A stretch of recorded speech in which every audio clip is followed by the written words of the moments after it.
All right, council colleagues, thank you for being here. And I'll look to call the meeting to order at 6:37 p.m. And I would invite a council colleague to read the land acknowledgement. Who would like to do that? Deputy Mayor. Thank you, Madam Mayor. The municipality of North Grenville acknowledges that the municipality operates on the territory of the Anishinaabe. We recognize all First Nations, Métis, and Inuit peoples who now call North Grenville their home. We respect and support the need for cultivating a strong relationship, and we commit to Indigenous-informed decision-making, leading to foster the path towards reconciliation. Thank you. Thank you, Deputy Mayor. Next, we'll move to opening remarks. Of course, first of all, we'd like to congratulate this year's holiday card contest recipients.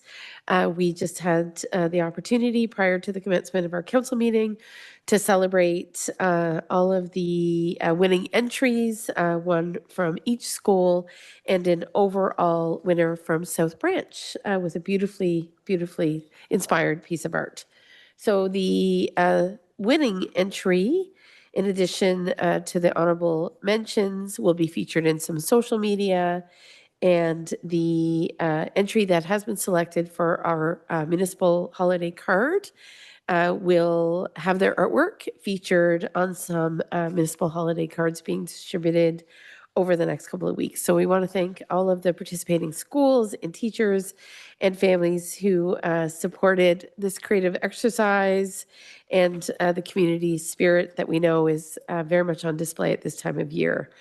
A couple of other things to highlight.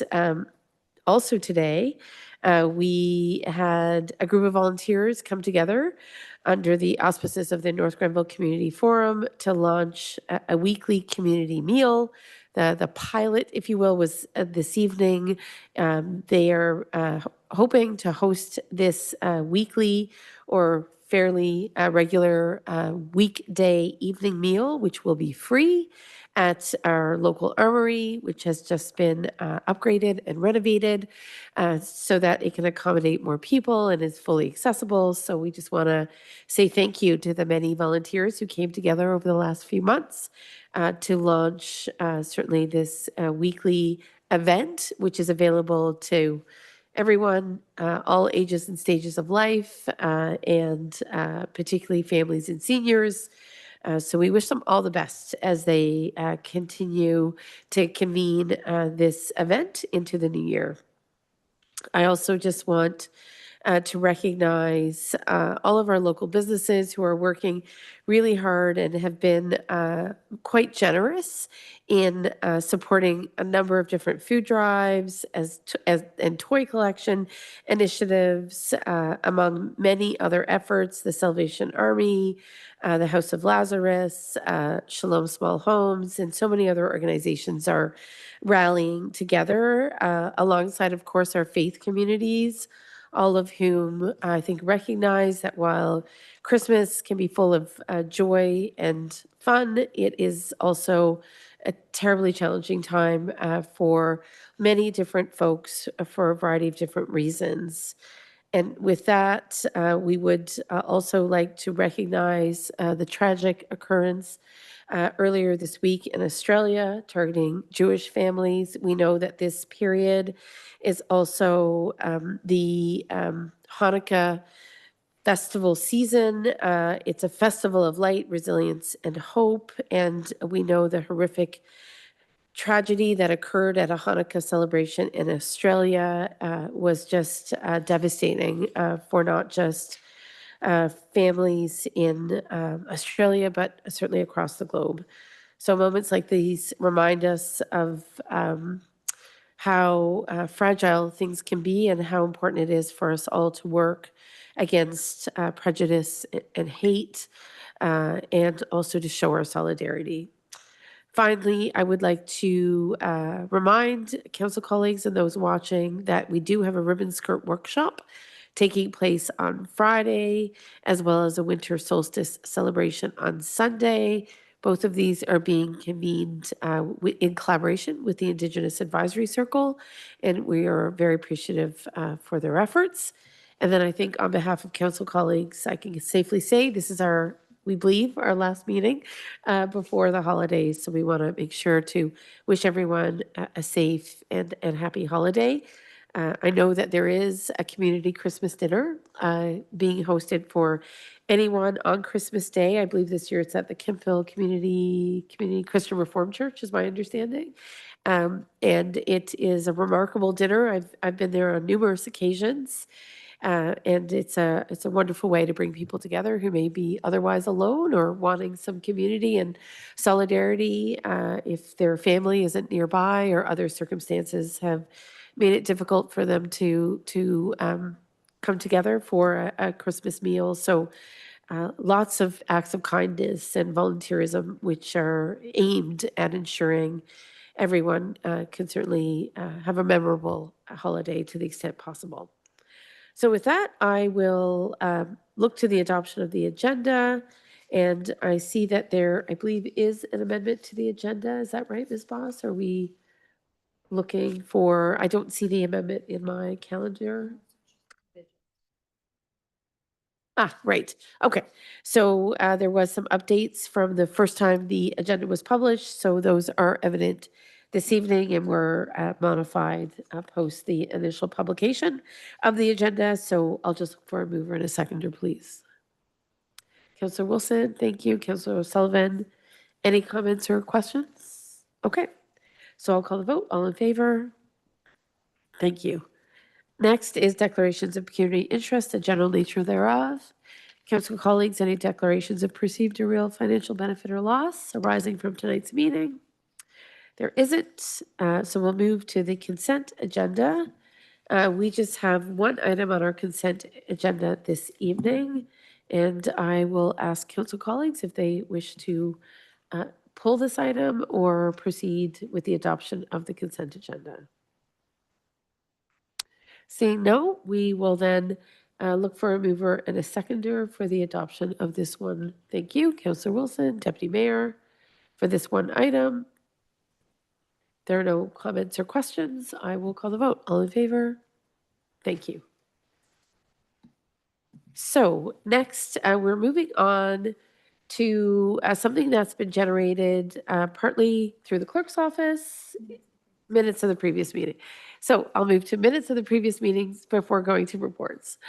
So council colleagues, we have two sets of minutes, December 8th and our December 10th minutes, and I'll look to a mover and a seconder for the adoption of these minutes. Councillor Strachian, Deputy Mayor, thank you. Any comments or questions? Seeing none, I will call the vote. All in favor? Thank you. That carries.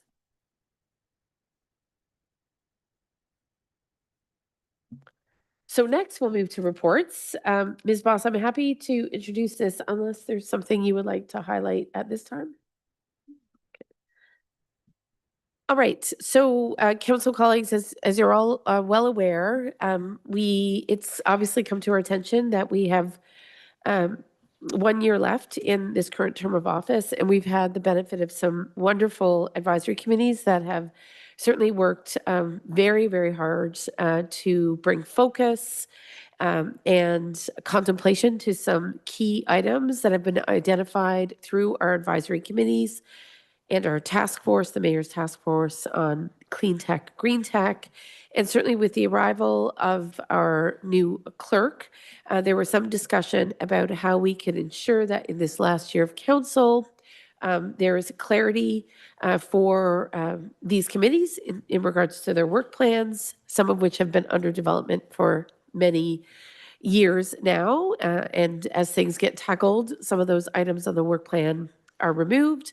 But we also wanted to step back to ensure that if there was anything for which guidance would be beneficial for council and staff in terms of emerging priorities, that we were in a position to ask certainly these advisory committees to support us in that contemplation. So with that in mind, as our clerk and council colleagues know, I had a chance to touch base with all of you on my council last week in order to review what had been captured in work plans that were generated by the committees themselves and potentially add a few other items where necessary or deemed to be a priority of council. So I think before you this evening, you'll see what we're calling enhanced work plans. Thank you, Councillor Strakian. We were using the language of mandate letters, but certainly Councillor Strakian pointed out that perhaps that wasn't quite the right language, and I appreciate that. I appreciated that feedback because we know our committee members have worked really hard to define work plans. I will say what we've learned, I think, in our 7 years together is that often in other municipalities, advisory committees are given a mandate early in their tenure, and they sort of work in tandem with council on the basis of those mandates. We've sort of done it a little bit differently in North Grenville, not surprisingly. So we certainly gave the committees lots of latitude to identify areas where they thought it would be particularly important to get some good advice. So in this last year, I think the objective of this evening's discussion is just to make sure that the work plans, as we understand them, are properly articulated so that as a council, we are clear on what each of the committees is doing. And additionally, make sure that we capture anything where we know or would expect that advice or feedback from those advisory committees could be useful for items that weren't necessarily on their work plans for this last year. It's a lengthy preamble. I'm often told at county councils that I can be long-winded, so I apologize for what I'm sure felt like a very comprehensive explanation, but I hope that provides the context for this particular discussion. And I think this evening, colleagues, we're looking for any feedback on the council work plans that have been presented. I want to thank Ms. Boss, who worked very quickly, and I'm sure with the support of her staff, like our committee clerks on Terra McKenna, to get everything in order and make sure that all of the items had been properly captured, whether they came from the advisory committees themselves or from things that have come to council's attention more recently. So I'd invite any feedback, should you have any. And if there's minimal or no feedback, then we would just be adopting these as a package to move ahead together. And these enhanced work plans, we'll call them, would then be sent to every committee for, I think, Ms. Boss, remind me, for final review or adoption at each of the committee meetings? Or does this exercise serve as that process? Okay. So whatever we decide tonight then sort of becomes what the committees will understand their mandate to be in their last year. So I'm seeing hands, which is great. So going to my left, Councillor Wilson, Councillor Strakian? Nope, we're okay. Councillor Strakian, and then I'll go to Deputy Mayor and Councillor Solomon. Thank you, Madam Mayor. So I think because these will be going back to the committees, maybe this comment in as an example will be overcome by those discussions. But we know that some of the committees are challenged with the number of members that they have at this time, and it may be a challenge to get more members given that they're at the end of their mandates with the election coming up this fall. So as an example, the Ag and Rural Affairs Advisory Committee, the Rural CIP was an initial effort was made towards that. The two key members, however, are no longer on the committee because they no longer live in the area, live or work in the area, and they were really spearheading that. So I would anticipate that an item such as that, and there may be other ones on the committees that I'm part of, that may drop off. But I think the conversations at the committee level will take care of those items. Thank you. Thank you, and duly noted. Deputy Mayor and then Councillor Solomon. Thank you, Madam Mayor. My only comment is we're asking for the committees to give us feedback in Q1. I wondered, given the limited amount of time left in this term, whether we could be a little bit more specific and tighter on that deadline, say at the end of February, to come back with feedback. It gives them a chance to review it, possibly over 2 meetings, and review the priorities. And to Councillor Strakian's point, that there may be some items dropped But I think it would be great to hear back from them no later than the end of February. That seems reasonable to me. Ms. Boss, does that align with the clerk's office thinking? Okay, great. Okay, thank you.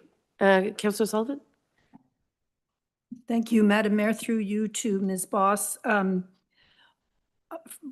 With respect to the Accessibility Advisory Committee, under the priorities, it has number 3, site plan review, and providing comments on site plan applications selected by the committee. So if it's this advisory committee that selects these site plans, we would have to receive a list of all the site plans so we could decide if there were any that we wanted to provide extra comments on or review specifically. So I just wonder how that would happen. Thank you, Councillor O'Sullivan, through you, Mayor. I actually met with the Director and Deputy Director of Planning and Development on how we are going to provide the committee with a list. So we have a date in mind, and we will circulate a list of the current site plans, and then committee members from that list will be able to select which are reviewed at the subsequent meeting. Great, thank you very much. All right. Any other comments at this stage? Okay, good stuff.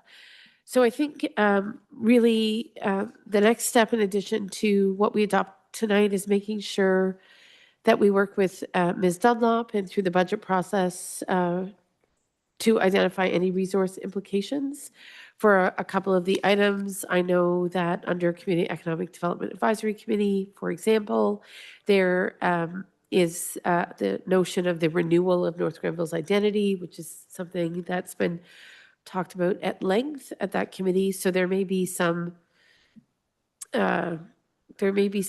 need for external support or expertise. I think most of the staff liaisons would have a good sense of that, Ms. Dunlop, but certainly we can work with you and your team to ensure if there's anything there in these plans that hadn't come to the attention of the senior leadership team or yourself, that we don't kind of lose it in this process.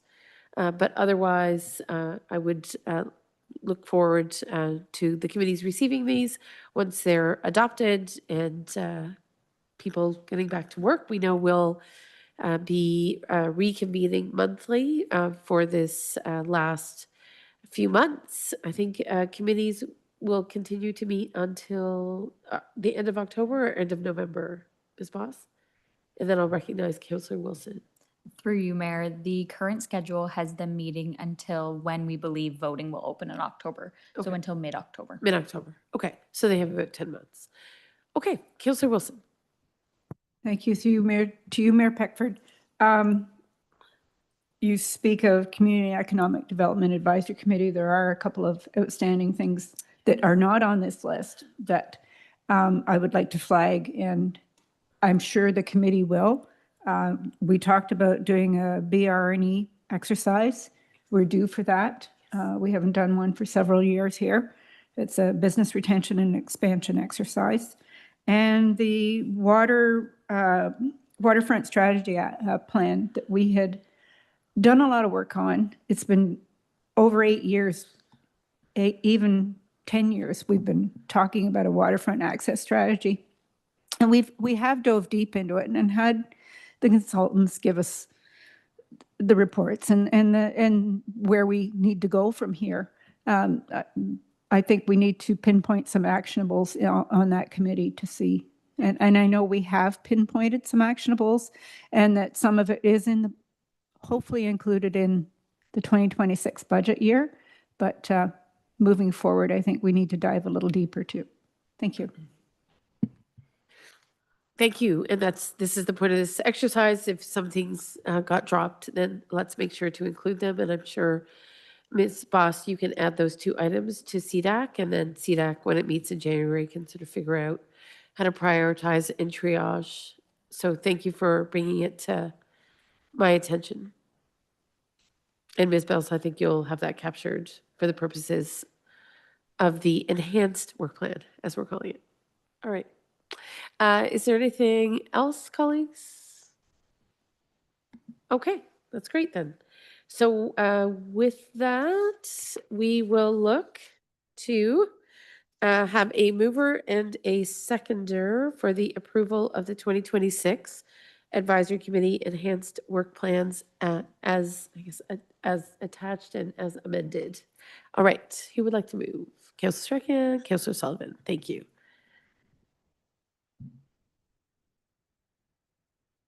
And Ms. Boss, you got that? Okay. So if there's no further comment, then I'm going to call the vote. All in favor? Thank you. And thanks again for everyone's collaboration on this. I know we had some very focused time last week, one-on-one with myself, a council member, and the clerk to ensure that we did our best to get these in good shape before they came this evening. So appreciate everyone's time and engagement last week. All right, so we'll move on. We're going to hear an update from our CAO in regards to the budget. Thank you, Your Worship. Just a quick overview of the 2026 tentative budget schedule. We had hoped and anticipated that we would have had a submission for you ready for circulation tonight, but this is what we are anticipating over the next few months. So the community grants award submissions closed on December the 15th, evaluations to be completed, and we will include those to council mid-January. The 2026 budget survey closes January the 5th.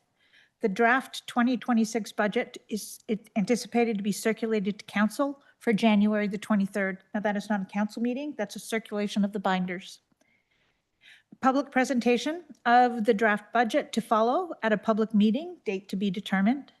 We will host a hybrid public engagement session the week following the presentation of the draft budget to council.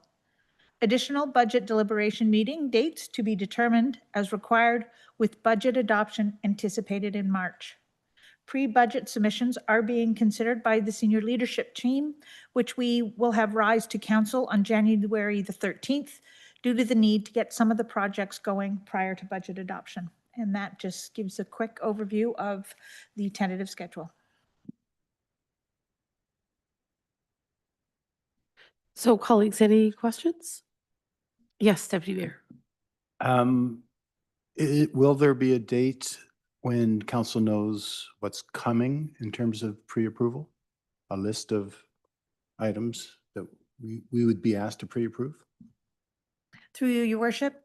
Thank you, Deputy Mayor. We've already started amassing that list as I meet with the directors on a regular basis actually on the wall in my office. We have started a list based on need as well as project length for requirements. So on January the 13th, which is a council meeting, we will have as part of the agenda package that list. Ms. Dunlop, thank you. I just noted that you spoke to only one council, one public engagement session. Is that correct? Thank you, Your Worship. Yes, we had anticipated one engagement session in a hybrid format due to our poor turnout over the last few years. Well, I think people are always interested in budget discussions. They may just not want to show up in the format that we've provided, and we've worked very hard, of course, to create the conditions for good engagement, so we appreciate that. But I would like to introduce a caveat that we may need to have a second one. Sort of, again, you have people who have great availability during the day, and then you have people who don't have great availability. So I know in past years, sometimes we've endeavored to do an afternoon event and an evening event. So for the purposes of tonight's discussion, I wouldn't want to confine ourselves to just one. I think we'll have to revisit once we have a better sense of timing, but there's no doubt people pay attention to budgets, but you're correct that they haven't always seized the opportunity to hear directly from staff and the municipality writ large during this process. But certainly I would like to ensure, if we feel that there's a need for two, that we work that into the schedule. Any other comments? Yes, Councillor Sullivan. Thank you, Madam Mayor, through you to Director Dunlop, or CAO Dunlop, sorry. So projects that are held over from the 2025 budget, can they go ahead now? Because that funding is already approved, they don't have to wait for any reason, they can go forward now? Through you, your worship, capital programs that are carried over, that have been started, yes, they can continue. If a project has not been let or started, in accordance with our budgetary policy, it must rise back to council. But as a pre-approval, we are considering, I can give you a pre-draft of some of the products that we're specifically talking about. And I'm going to start from bottom to the top. The cemetery master plan, columbarium, election, bunker gear for EPS, a 1 ton for the EPS, some fire hose and nozzle replacements, the PRC master plan, County Road 19 design, as well as operationally to make sure we have the funds for Winterfest. So that completes the list as it sits on my board today, but I would anticipate that that will grow before the 13th. So those are items that have not started yet, that were from 2025, from this year, that have been funded, budgeted for, but have not started yet. Through you, your worship, it's a combination thereof. The columbarium does have some funds, and a couple of the other items in here have some funds. Some top-up may be required, or they're brand-new projects that we want to make sure are going early in the year, as early as we possibly can get them rolling. So it's a combination. So are they prioritized in terms of what was on the list for 2025 and not done? Are they priorities to go forward first? Through you, your worship, there's only 2 projects that are on here that have any type of pre-budgetary approval from the 2025. The Oh. balance are new based on asset management requirements Okay. or a need. Okay, thank you. And maybe I can highlight, so at the United Counties of Leeds and Grenville, it's common practice to have sort of a pre-budget list, often of capital, but not only, of kind of high priority items that are deliberated in advance of the overall budget. So it just obviously allows those projects to get a head start if there's some time sensitivity involved. So I encouraged Karen Dunlop, our CEO, to consider a similar process, because unfortunately I know she was working really hard with the team to get a budget presentation to us tonight. In the absence of that, I think we would all agree that there are some items for which it's better to move ahead as quickly as possible and not wait for the entire budget process to conclude. And that's why on January 13th, council will be given the opportunity to deliberate over some of those, we'll call them higher priority items. And certainly if there's something from the council table that you think should be given equal consideration, or you believe is particularly timely, then that would also be an opportunity to identify those things at that stage. So I hope that's clear. It's certainly, since my time sitting around the United Counties table, it's been something that I've seen work really well, because they too don't tend to start the full presentation of a draft budget until mid to late January. So it's a similar timeline. Okay. So that's just a verbal update. Ms. Boss, I don't think anything is required. Is that right? Okay. So we'll move on, and I will invite Ms. Martin, our Director of Planning and Development, to introduce the staff report. I do understand that there was some discussion during the public meeting last week about the backyard chicken bylaw. So recognize that council colleagues covered some of that ground last week. As you all know, I wasn't here last week, and this element of the overall report was deferred. So look forward to some additional insights and conversations this evening. Thank you both for being here. Thank you, Your Worship. Staff are excited to be here this evening to present. Had to lead in with a corny joke. The the deputy director and I this evening, we're just going back and forth, exchanging some puns because it is one of those bylaws where you can have a little bit of fun with it. So last week, you're right, Your Worship, we did bring forward some zoning provisions which were discussed, which more regulated the land use around backyard hens. This evening, I'm going to be discussing a licensing bylaw that would go hand in hand with the zoning provisions to allow for staff to address any concerns that may arise with backyard laying hens. So if we advance to the next slide, please. So a little bit of history. The backyard chicken bylaw was originally brought forward as a significant resolution from the Agriculture and Rural Affairs Committee. The intent originally was to look at a pilot project centered around rural residential properties. And since then, there was a request seeking to expand the scope to also look at urban residential properties as well. Next slide, please. So there are many benefits for having backyard laying hens. This includes local food production through the production of eggs. There is an educational value in learning, where your food comes from, taking care of, animals, and just kind of like that whole circular, local food production. It does lead to some community building as well. Chickens are great for pest control, such as ticks. Next slide, please. We also have to consider what some of the concerns could be and some of the issues that we might see that arise from someone keeping a backyard hens.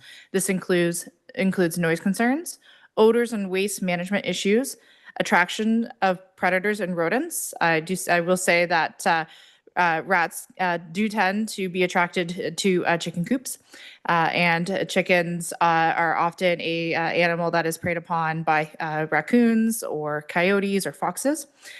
There is public health risk concerns when we have outbreaks of avian flu and salmonella that may be connected to the eggs of the chicken. And then we have animal welfare concerns as well. This includes just the general health of a chicken, as well as concerns when chickens do become at large. Next slide, please. So last week, the deputy director walked through a variety of zoning changes to establish the keeping of backyard laying hens within the municipality. Those changes included looking at adding additional zoning categories to where backyard laying hens would be permitted. This includes the residential first density, rural residential, and limited services residential area. It does not permit hens on multi-residential lots, such as apartment buildings and non-commercial and industrial properties. Next slide, please. The zoning changes also discussed last week discussed setbacks, and it established a minimum and maximum requirement for coops and the runs, as well as it prohibited roosters. The licensing bylaw adopts a lot of the similar provisions, so they do mirror each other. Next slide, please. In the draft licensing bylaw, there is a series of regulatory items.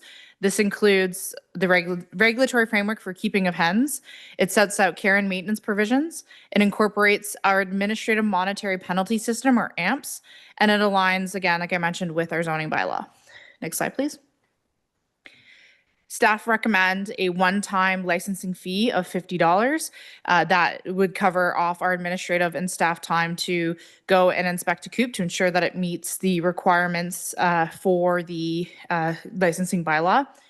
The licensing requirements would be valid up until the hens and associated coop and the run are removed from the property. So it's a one-time fee. They wouldn't have to come back annually. It also allows for us to create a bit of a registry so that in the event that a neighborhood may have a chicken at large, we can identify what coops might be in the area to try and reunite that hen with their coop.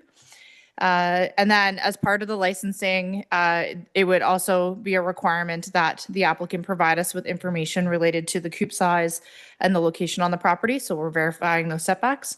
As well, it allows for us to confirm the number and types of hens. The intent of the bylaw is just for backyard laying hens. It would not permit meat birds. Next slide, please. And as mentioned, this this licensing bylaw would only apply to properties that are not zoned rural or agriculture and where residential use is permitted. Under our rural and agricultural zoning, we do allow for hobby farms. So we recognize that the scope and scale of a hobby farm would be beyond the keeping of backyard hens. So anybody with a rural or agricultural zone property that has a hobby farm would not be required to get a license. It's only for majority would be urban hens or in our rural subdivisions that would have a rural residential zoning. And as mentioned, hens would not be permitted a license on properties where there's multi-residential, such as apartments, or in commercial, industrial, and institutional zones. Next slide, please. Some of the requirements, and again, this mirrors a lot of what we have in the zoning that was presented last week. We'd only permit 1 coop per lot. There would be a maximum ground floor area not exceeding 9 square meters. The height of the coop cannot exceed 2.5 meters. The combined coop and manure storage cannot exceed more than 10 square meters. A minimum floor area per hen of 0.37 square meters. Minimum floor area, sorry, it's duplicate there. My apologies. So again, it would be a minimum floor area of 0.37 square meters. Next slide, please. The coop and the run can only be located in the rear yard of a property. And again, it's just trying to contain things so it's minimal impact on the neighbors. These are the zoning provisions that were provided last week in regards to setbacks that the deputy director went over. Next slide, please. Again, the proposed licensing bylaw, in keeping with what the zoning recommendation was, would permit 5 laying hens. No roosters or meat hens would be allowed. The sale and distribution of eggs would be prohibited, as this is for personal consumption only. And hens cannot be free ranging. They must be secured in a coop and a run. Between dusk and dawn, they must be secured in their coop. And again, that's to dissuade predators. Next slide, please.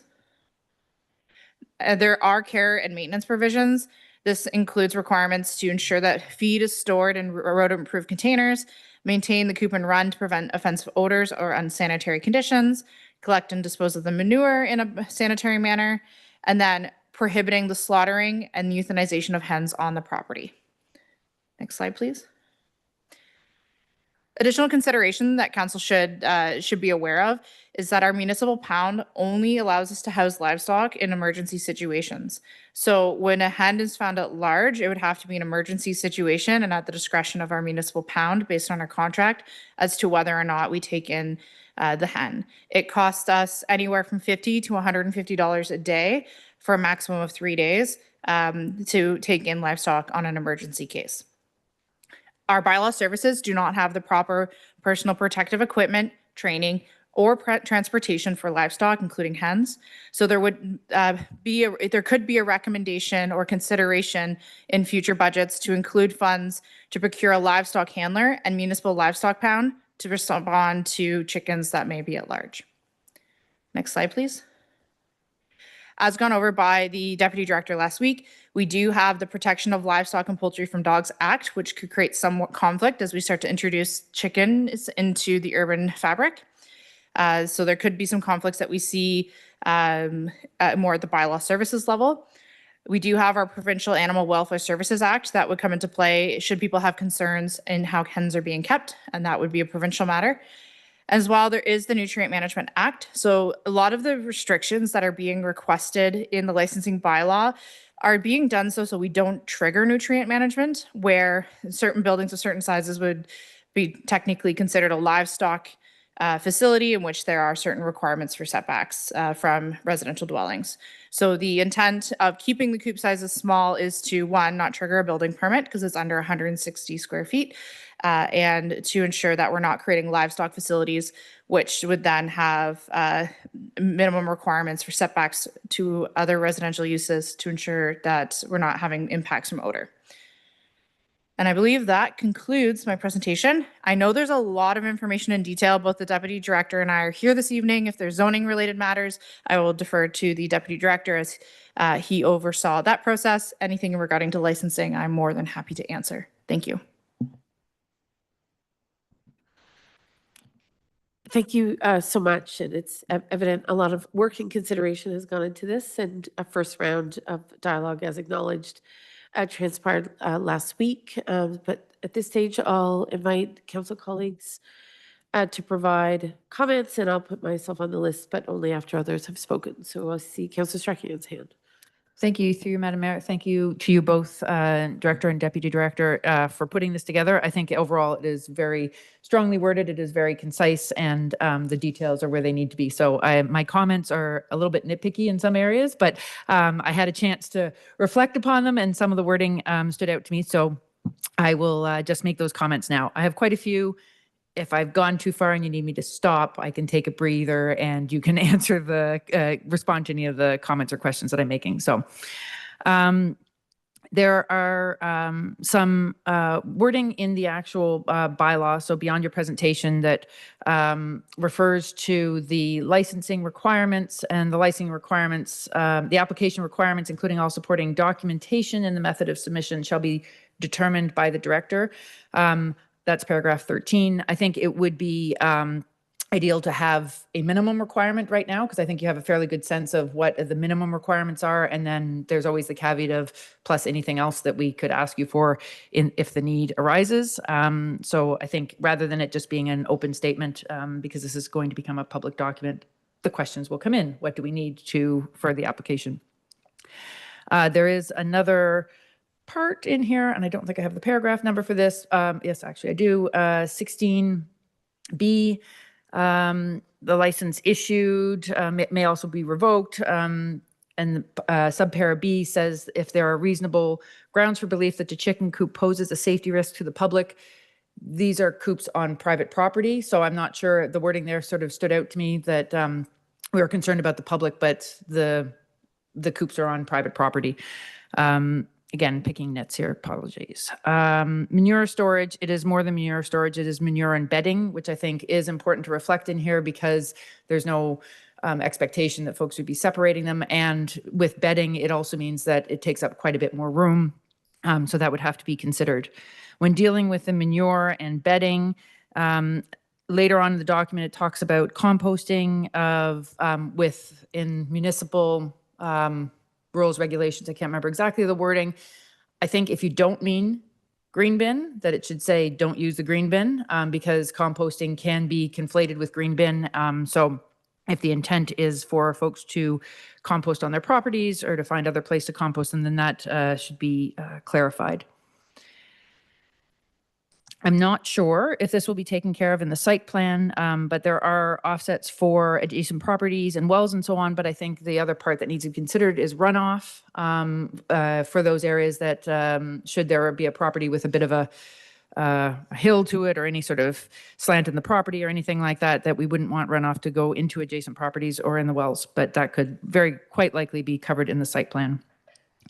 There's also another statement regarding proper vet care.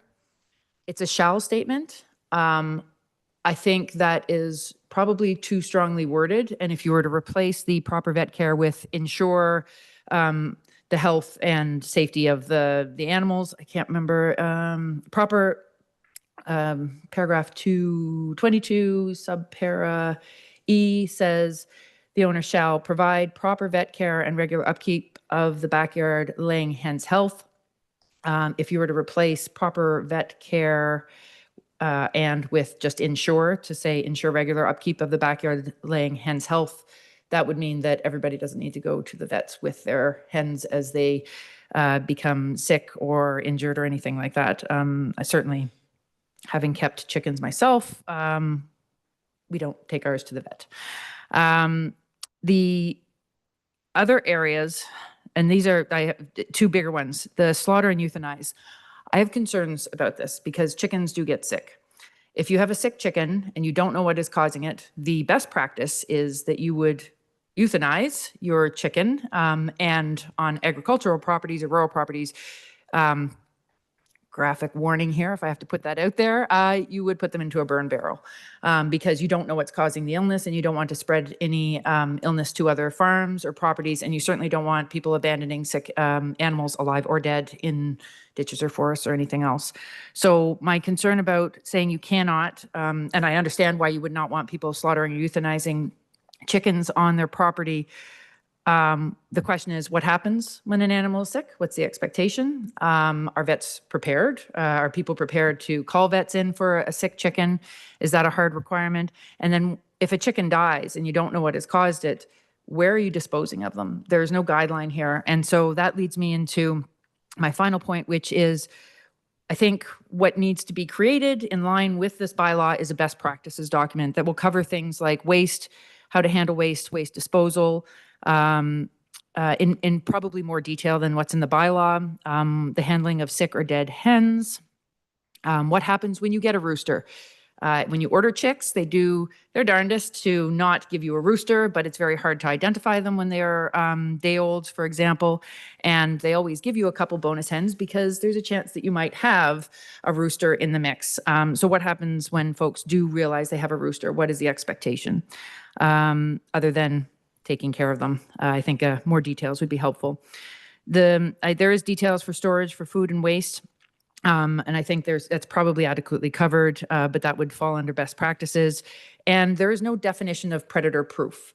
A fence on its own is not predator proof. There's ways to make things more predator proof. So perhaps some suggestions in there. I'm going off the assumption that some folks who are going to have backyard chickens have never had them before, have never dealt with hens, and are not necessarily fully prepared to address some of these issues from the outset. So I think a best practices document would be helpful. I think I have other comments in here, but I will stop talking and pass the mic over to anybody else. Thank you. Thank you, Councillor Strachan. Is there anything at this point, planning colleagues? Through your worship, we've been taking notes of everything that Councillor Strachan said, and certainly appreciate that there are certain items that need to be clarified. I do agree. A best practice guide. We can certainly, borrow from our friends at the Ministry of Agriculture, Food and Agribusiness. They do have documentation out there about the keeping of hens. I do want to preface that, I would sincerely hope that anyone getting backyard hens would have done their research prior to entering such an endeavor. It's not just something that you can get and ignore. The hens need daily input. Speaking to someone who has had backyard chickens as well, I know the challenges of what happens when you get pests into your run and having coop and having to get them out, and trying to keep things as predator proof or rodent proof as possible. And certainly there are certain limitations from which we can handle from a licensing perspective. So while we can state that, especially in the urban area, you might not have the advantage that some of the agricultural rural properties would to dispose of a sick chicken. These are things that individuals will have to think about as well if they're entering into, the keeping of backyard hens, especially in the urban areas. What do I do when my chicken is sick? And perhaps we can consult with some of our local veterinary care in the area and get some best practices from them, especially for the keeping of urban chickens, and reach out to some of our colleagues who have established urban backyard chicken bylaws as to some of the advice that they've given out as well. Great, thank you. Any other comments? Okay, so then I will go to two considerations, and I know I've had some back and forth with some of my council colleagues on this. And again, I want to appreciate the work and the opportunity that this presents for property owners who aren't in that rural residential zoning to go down this path willingly, bravely. I would not be one of these people. I must be clear about that. But I salute those who are certainly willing and able and motivated and equipped to embrace the endeavor. So with that in mind, however, I'd like to highlight that general provision number 7, of course, currently proposes a limit of 5 chickens. I would like council colleagues to consider a higher number. And I know Councillor Strachan has the benefit of having done this in a more serious way, of having numerous chickens, but in a obviously, given the constraints of more urban properties, clearly we can't have 15 or 20 chickens running around a property, but I would like to propose that anywhere between 7 and 9 would be reasonable. My thinking around that is you're investing a lot of time, energy, infrastructure, and I think many of the people who will end up doing this in the long term will be those who are quite successful and are very well equipped to be successful in that endeavor. So I think 5 is unnecessarily low. It's conservative. It's not a bad thing. We do need to balance many competing priorities and considerations when it comes to this particular bylaw. But certainly, my sense of it is if we could go to a minimum of 7 or a maximum of 9, that would give individuals and families who are going down this path an opportunity for a few more eggs and a little more productivity when it comes to their coop. So that's the first thing I wanted to put on the table. And as I know, I've highlighted to some of you, in terms of section 20.I, when it comes to the setback from a property line, just in recognition of some of the conversations I've had with some of my other mayor colleagues, who've certainly tried to get their heads around how to do this well. I would like to propose that we reduce the current minimum setback for a property line from that 3.0 meters to 1.5 meters. What I'm observing in North Grenville is we have often a large, spacious kind of backyards that just are adjacent to other large, spacious backyards. And it seems to me that in certain instances, the 1.5 meters is a good starting point for that particular provision under section, I think it is I, yes. So it's any co-op or any coop, I should say, or run shall be set back a minimum. Currently, it's proposed to be 3.0 meters from any lot line, but I'd like to propose 1.5 to give property owners a little more flexibility when it comes to that particular provision. I think everything else in the bylaw looks fairly solid, but those are the two areas where I'd invite council colleagues to make some adjustments to what is clearly a very carefully contemplated and I think robust bylaw and I guess licensing framework that will be important to the success of obviously this initiative. Councillor Sullivan. Thank you, Madam Mayor. I would actually support these amendments. With respect, though, to the number of chickens, I wouldn't suggest any minimum number. Like if somebody wants to just have 3, 4, or 5, whatever, but maybe a maximum of 9. You know, one large family may be able to manage 9 eggs a day if they're all laying at the same time. And with respect to the setbacks, I would agree with the 1.5 meters because if you have to be X number of meters away from a well or a septic system and your well's in the front yard and your septic's in the backyard, it may be possible that the only place to have it is within 1.5 meters of the lot line. And just a question I have out of curiosity is why no meat hens? Why only laying hens? I'm just curious. I don't know why. Through your worship to Councillor O'Sullivan, based on our research of backyard hen bylaws, there was no bylaw in the province of Ontario that had any provisions for meat hens. It was only for backyard laying hens. And the original scope as provided through the Agricultural and Rural Affairs Committee was to look at laying hens specifically. So that was the scope of what staff looked at. If you don't mind, do you know what the difference, what impact it would have on the neighborhood or the neighbors or the homeowner if you have meat hens rather than laying hens? Like, I'm just not sure what the difference would be.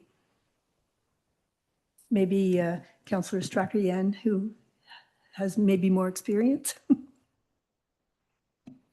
Did you want to address that first, or we'll just go to Councillor Strachan?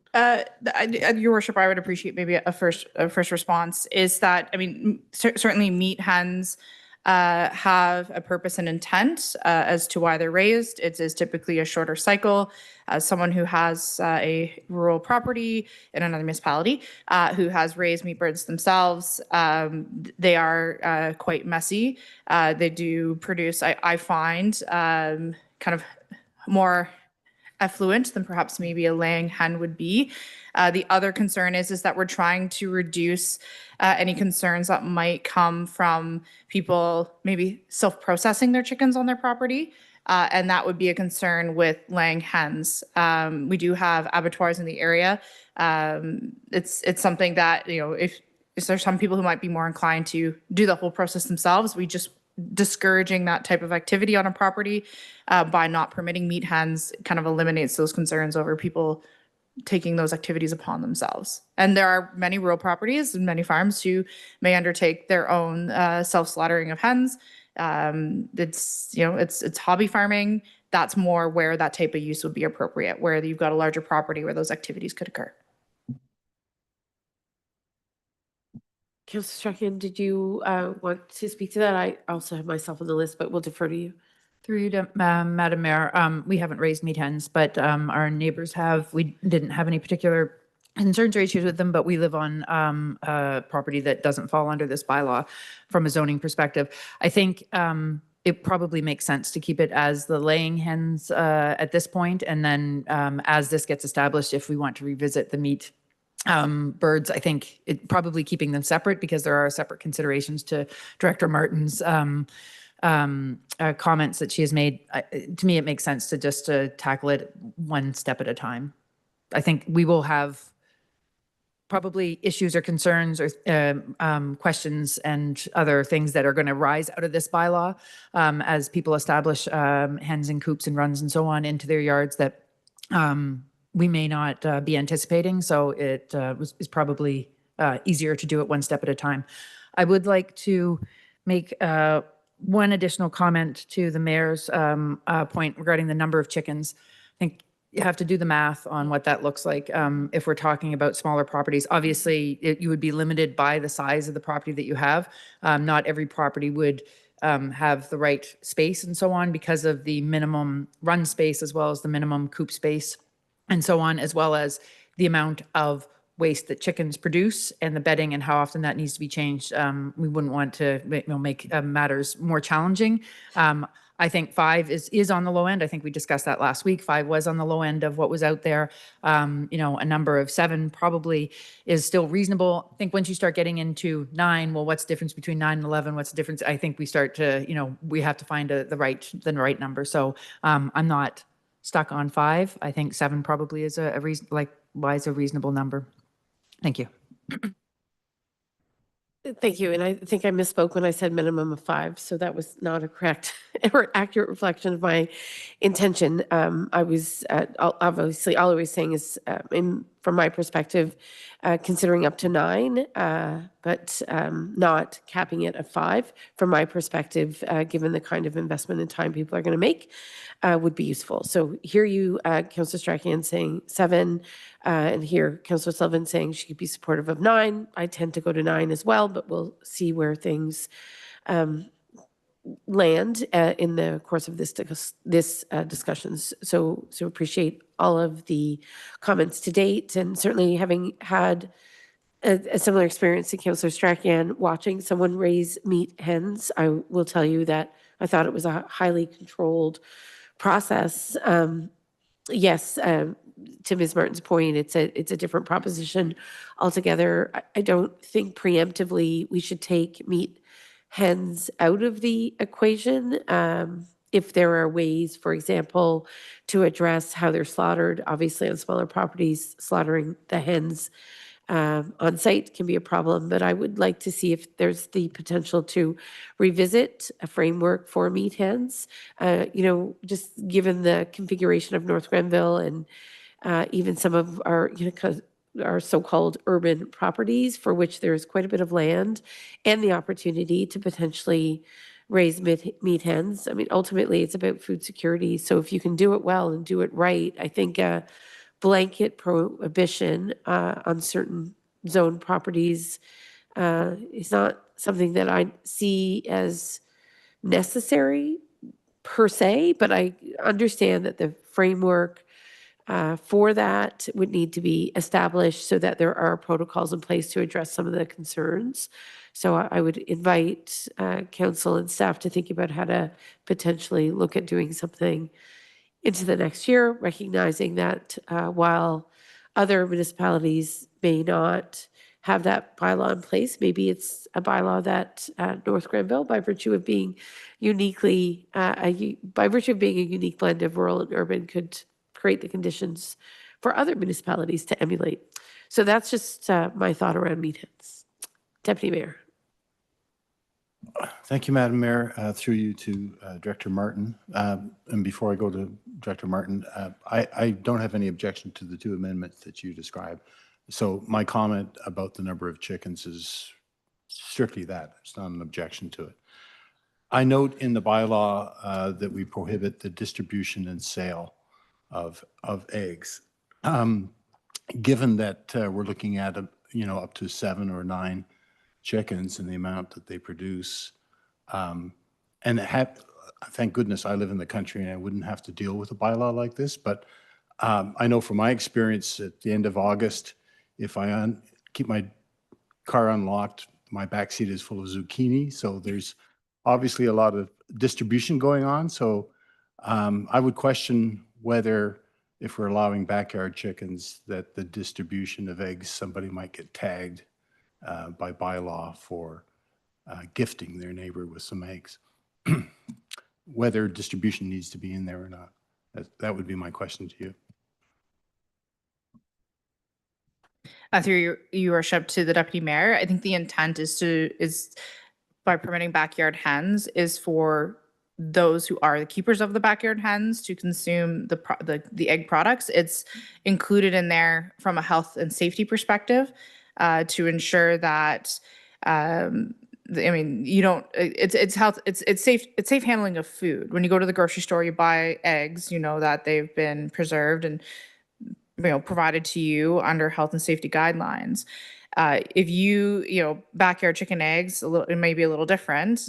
Having had hens before, like we would keep them on the counter, but we had no way of guaranteeing that the eggs themselves were, free of things like salmonella. It's a risk that you took. My concern would be is that if we allow for the distribution, whether it's you're gifting to a neighbor or the sale of eggs, is that what should happen if someone gets sick from the provision of those eggs. So that provision is in there from a public health and safety perspective to ensure that those who are consuming the eggs are doing so.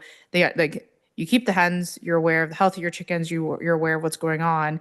The person who's receiving your eggs may not be. And that's where that provision comes from. It is a common provision that we see in many licensing bylaws across the province of Ontario. Councillor Wilson. Thank you, Mayor Peckford. Just making a comment based on what Councillor Strachan was saying. If we increase the number of hens allowed, then you have to increase the space that each hen has? Or do you go back and say that they don't necessarily need that space, so you reduce the space? But they do need that space. So it means that somebody that's having backyard chickens and they're allowed to have 9, then they have to have a larger coop. So that when Councillor Strachan made that comment, that was my comment too. Once we pass a bylaw, or if we do pass this bylaw, what stops anybody from asking us and moving forward with, well, if you're going to pass hen bylaws or backyard hens, why can't we have backyard ducks? Why can't we have backyard turkeys? Turkeys, yes, they're for meat. And then that's also being raised that, why can't you have meat birds in your backyard? So it's just, it can open a big can of worms, I think. But I don't know, that's just one of my comments. Duck eggs are good.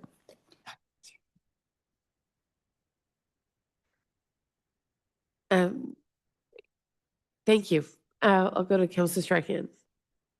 Thank you, Madam Mayor. Through to Director Martin, I think Merrickville Wolford's bylaw does encompass meat birds because they just talk about backyard hens, backyard chickens. I was rereading it and I can't see that they exclude meat birds from theirs.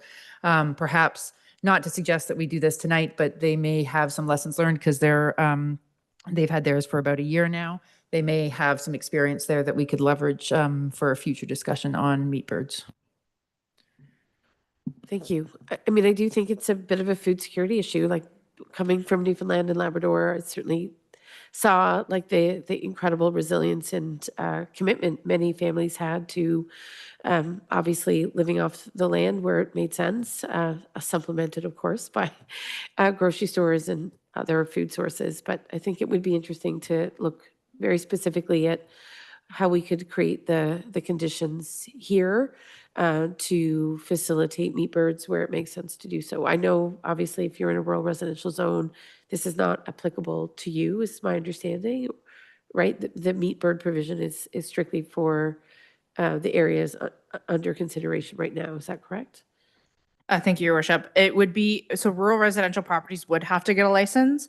There are no hobby farm provisions on any property zoned rural residential. Where those provisions exist are only on properties zoned rural or agricultural. So if you are in a rural subdivision, which would have that typical rural residential, you would still be required to get a license. I do want to note that the directive that was provided originally was to look at laying hens, so meat birds weren't considered. Staff would recommend, if this is a direction that council wants to go down, that staff be provided with more time to look at it more fulsomely to ensure that we're providing recommendations. And what that could look like it may be, certain minimum size requirements for properties to allow for that type of use, because just so everyone's aware, some of our urban subdivisions with smaller lots could support chickens. And you might have a property, say, in Equinel or Tempo or in the Creek, which, again, more people in the area, you start allowing more of those types of use. And then we start to get into the nuances. If it's hens, is it 7 laying hens and 7 meat hens? It starts to grow. And I do want to acknowledge and appreciate Councillor Wilson's comments in regards to the more hens you add, the more space you start to need. And then consideration around what does that space look like? Are we now triggering building permits for chicken coops, which is something that we don't necessarily want to put people through that administrative process if we don't have to. So those are considerations that will also need to be taken as part of that decision-making process. I just wanted to flag those for you, but like that directive in the future could be given to look at meat birds separately. And I do want to provide that the recommendation this evening before council also includes a mechanism to report back in a year. And I think perhaps during that timeline, let's see how things play out from a backyard laying hen perspective, see what issues may arise, and then we might have some more recommendations as to opening things up. As mentioned by the deputy director last week, it's easier to ease restrictions than it is to actually increase them because of complaints that we may or may not be receiving. So where we talk about the setback, it's easier to go from 3 meters to 1.5 meters than it is the other way around. And same thing with the number of chickens. It's easier to increase the number over time versus having to walk it back when you start to have the coops establishing. So those are just some of the things that we would like you to consider. I'm not sure if the deputy director just wants to add anything in regards to size requirements. Thank you, Director Martin. And through you, Madam Mayor, I just wanted to flag that the zone bylaw, which is the separate component of this, which has not been talked about too much tonight, its provisions specify a minimum square footage for the bird, for the coop and the run requirements. So if 9 is the number, or even 7, we would probably have to revisit those numbers just to make sure that they still work. A hypothetical scenario where 9 hens are permitted, you'd need 36 square feet for the coop and 90 square feet for the run with the current zone provisions that are proposed, which would put you over the max size of coop and run requirements that the zoning bylaw is trying to lay out. So it was very much designed with 5 in mind, and we would potentially need some time to look at that. I don't think I'm following. So I think you can hear there's an appetite to look at potentially 7, right? And I was favorable to 9, but I hear what you're saying. So I think if the common ground around the council table is 7, as an example, I don't quite understand what you're highlighting as an implication. If I may, what I'm trying to suggest is that if the zoning bylaw has physical caps on the total coop and run space, I see. which is based on the number of birds. And so if you now move it up to 7, Right. those physical caps on those 2 spaces was designed with 5 in mind. Okay, If it goes up to 7, we have to look at that. understood. But it's not impossible to achieve if we increase the number, but it requires that other adjustment. in terms of the zoning regulatory framework. Okay, understood. Okay, are there any other comments, Councillor Sullivan? Thank you, Madam Mayor, through you to Director Martin, or perhaps it's to you. Regarding the sale or distribution or gifting of the eggs, if someone has an abundance of eggs and they want to gift them or trade them or barter with someone else for, I'll give you some eggs, you give me some zucchini or whatever. I'm curious how that, I understand the health and safety issue. If you're confident that your birds are producing good, safe eggs that you and your family are going to consume, then I know there are a lot of people in the municipality who sell their eggs. And they may be rural residential on large pieces of property, and they do sell their eggs. Like, there's a lot. So I'm just, I mean, selling excessive eggs that you have also helps contribute to your food security, because you've then got some extra money to buy the other food that you need. So what do you do in the case of people who are selling eggs? Are they committing bylaw infractions by selling eggs, even if they don't live in a place that will be covered by this bylaw? So, and I think I'm confused about that too, because I think we do see a lot, right, of families kind of working with their kids in particular, right, in terms of laying hens. So is the caveat municipal wide, or is it specific to the properties under deliberation this evening? Through your worship. So when we see existing, so the only place where chickens are allowed currently are on properties on rural or agriculture. And often those are associated with farm gate sales, which is a permitted use on those properties. The licensing bylaw would not apply to those properties. It would only apply to the residential zones, including rural residential, all of our urban residential designations, as well as our limited services residential designation. And that's where the licensing would apply. So currently, none of those properties are legally permitted to have chickens. We do not have a licensing bylaw in effect, so I have no provision in which if someone is selling or distributing their eggs, that we would be able to address that. The provisions in the licensing bylaw, it should be adopted by council. If we become aware or we receive a complaint about someone selling eggs or distributing eggs, we would have provisions in which we could lay a penalty against them through under AMPS. Understanding again that backyard chickens is the intent is to supplement the local food for that family, based on our provision of 5 hens. Say even if 4 are laying 7 days a week, that's 28 eggs. That's understand it. And depending on different household sizes, it's going to change how many eggs that you consume. But as a family of 4, we often 2 dozen eggs seems to be sufficient for us throughout a week to sustain us. And I have a 6-year-old who eats a lot of eggs. And so I know it'll vary from family to family.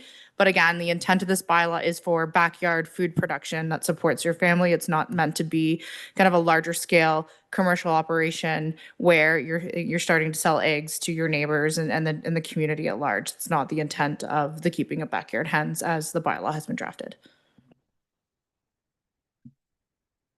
I mean, I think certainly, I think I may have jumped ahead of you, Councillor Sullivan, but I guess I'm concerned. I see on Facebook families saying, "Hey, we've got eggs that my son or daughter have proudly raised." I understand that this bylaw only pertains to a certain number of properties under consideration, but I guess I'm having a hard time reconciling that prohibition as proposed.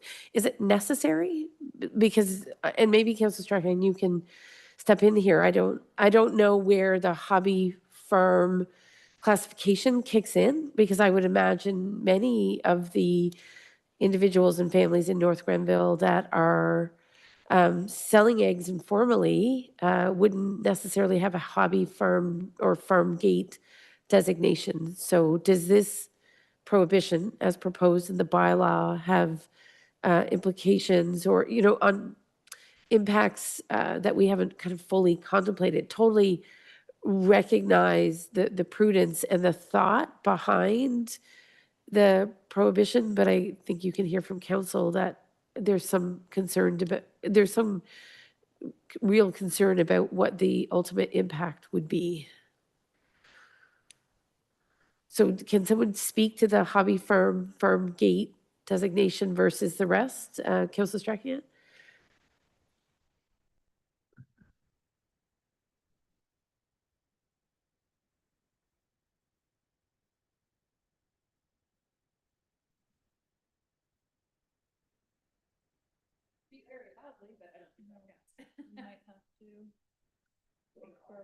Okay. Mine is. Sure. There we go. Thank you. Through you, Madam Mayor. I can only speak to our experience. We didn't have to be designated as a hobby farm. It was based on the zoning of our property. And egg sales are controlled, ungraded eggs, so you haven't gone through any grading system or anything like that. Can be sold from your property, cannot be taken off your property to be sold. So anybody who is living on a property who is rural or ag, zoned for rural or ag uses can sell their eggs. I would say we had a lot more than 5 than in the peak within the limits that we were allowed for the size of our property. The way we look at it, if you want delicious eggs, buy from a farm. If you want cheap eggs, you buy from a store. So it is challenging from a cost perspective to say that there would be, what you're actually recouping if you're selling maybe a dozen eggs. We never have leftover eggs in our houses. You've seen the size of my kids. They eat all the eggs they can get their hands on. So, whether or not, a family would have enough eggs left over to sell them. But as far as the properties that are currently allowed to have chickens outside of this bylaw, there was no special application that had to be made to sell eggs. And that would apply to anybody else who has eggs on their property as well. You know what the rules are. You have to take health and safety into consideration. Selling unwashed eggs, not a good practice. Selling washed eggs, making sure that they're within, a certain time of when they were laid, and all these other considerations. So, there is a risk. I think the risk is typically quite small, but, there is an additional risk when you're selling it from your property. In all fairness, we did it as a business. And so, insurance and so on that was considered as well was also part of it. So that is far beyond what this bylaw is looking to achieve. It was, personal use for a few hens in your backyard to feed your family. That's how I read it. Is there anything else to add, Ms. Martin or Mr. Mosher? I just did some quick math, your Madam Mayor, and if council does want to look at more birds, if we would recommend that there'd be an amendment to the zoning provisions within section 6.3.2.3. That's the coop and run requirements. Currently, the maximum ground floor area of the coop is not to exceed 6 meters. That should be increased to 9 if you're going to 7. And then the combined coop and run storage area not to exceed 10 meters squared should go to 20 for a safety factor if you're going for more birds. Okay, thank you. Thank you for those calculations. Councilor Strakian? Through you, Madam Mayor, to Deputy Director Mosher, I'm looking at the bylaw, for the regulation of backyard laying hens, and the numbers that we have don't align with the numbers that you have just mentioned. So I'm not sure if we have a discrepancy here. The maximum ground floor area of the coop shall not exceed 9 meters squared. The minimum floor area per hen was 0.37. So if you had 10 birds, we'd be well under that. And there is no, I think you referred to 6. You referred to 6 for that. And then you had a combined for run and floor coop area. And I don't see those numbers in the bylaw itself. So I'm not sure if we've got different provisions and different documents. So yeah, we do. Okay. All right. Thank you. So which numbers prevail then? If Councilor Strakian has a different, I'm looking at the numbers that I think Councilor Strakian is looking at, which is section 20 co-op and run requirements. Through your worship, we would have to make sure that they are aligned between the two bylaws. So Mr. Mosher, do you stand by your numbers or do you need a little more time, which is fine? We could take a break. Through you, Madam Mayor. Again, for the zone perspective, we would recommend the 9 meters squared. That sounds like it is consistent. And then we would recommend for combined coop and run area 20 square meters. And if that's not in the licensing bylaw, that should be specified within the licensing bylaw so that those two documents are consistent. Okay. Okay, so we have alignment. Is that right? No, we don't have alignment. Okay. We have alignment in terms of how Councilor Strahan, you understand this with Mr. Mosher, but not alignment in terms of the documents themselves. Okay. Do we need to take a brief pause or are we confident proceeding? Deputy Mayor, I've become like compelled by the math, so I apologize. I Okay. ignored you. Yep, go ahead. I haven't been following the math, but this would be a question to Deputy Director Mosher. Either way you calculate it, or how these two documents align, was there not consideration for not triggering a building permit as far as building a coop? And has any of those numbers exceeded that? Through you, Madam Mayor. Yes, there was consideration for not triggering a building permit, and no, none of these numbers would trigger a building permit. A building permit is required where it's greater than 161 square feet. Only the coop is a structure, the run is not. So the coop max size is 97 square feet. So it would be under the permit size. Okay. Okay, so I'm just, again, looking over at Councilor Strahan. Is there reason to take a small break, or are you feeling comfortable with what's been presented based upon a calculation of 7 heads? Through Madam Mayor, I think just to make sure that we have the numbers aligned, just to make sure, I would suggest maybe a quick break. I think what Deputy Director Mosher has just said will align us, but Okay. if We'll we're take a going to quick put it to a vote, we probably should have those numbers first. Thank you. Okay, thanks. We will take I need to move and second a break. Councilor Strahan, you don't mind moving? Councilor Wilson, do you mind seconding? Thank you. We'll call the question. All in favor? Thanks.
Okay, colleagues, coming back from our brief recess in regards to the regulation of backyard hens. I know some quick but careful math was being done, and staff and council colleagues have been working with the clerk, who I believe has prepared some language for an amendment to be considered by council colleagues. Before I go there, however, I'll just ask council for any final comments in regards to, or not, they don't have to be final, any additional comments before we get to a concluding point. So I see Deputy Mayor, go ahead. Thank you, Madam Mayor. I know we're about to hear some amendments to the bylaw as proposed. I guess this is through you to the clerk. Does that include removing the prohibition to distribution and sale? Because that's something I'd like to remove.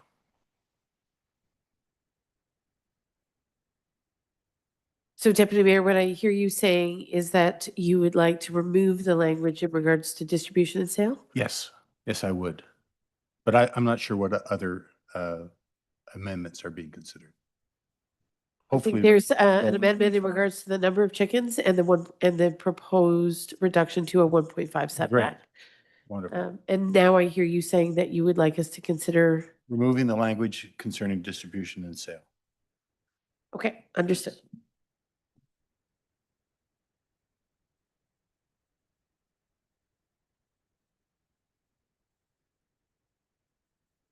I believe, I apologize for my pause. I know Ms. Boss is working quickly to prepare that language for our consideration.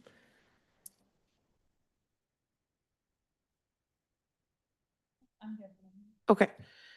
So Ms. Boss, just given that you were working carefully to ensure the language was correct, do you want to therefore read the proposed amendments? Thank you, Mayor, and thank you, Council, for allowing me a couple minutes to get this typed out. And thank you to Planning and Development staff as well. The amendments that we have captured through the conversations this evening include that bylaw 96, 2025, paragraph 7, and bylaw 100, 2025, section 6.3.2.1 be amended to strike out 5 hens and replace with 7 hens.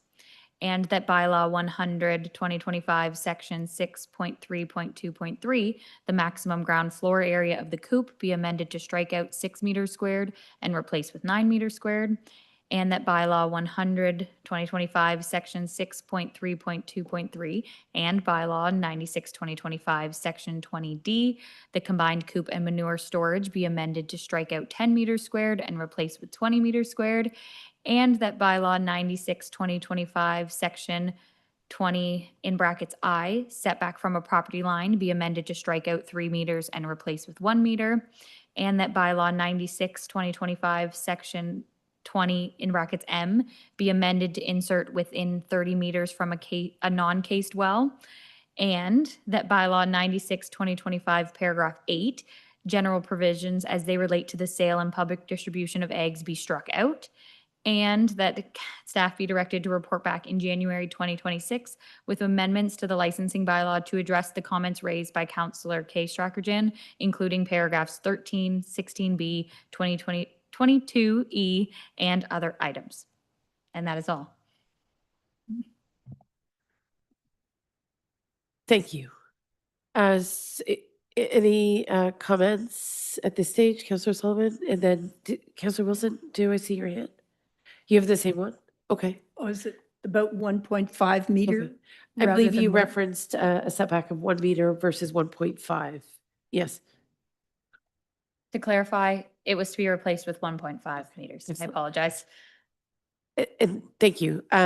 So maybe a mover and a seconder then, and then we can have further discussion. Does that make sense? Who would like to? So Deputy Mayor is moving, Councillor Wilson is seconding. Okay.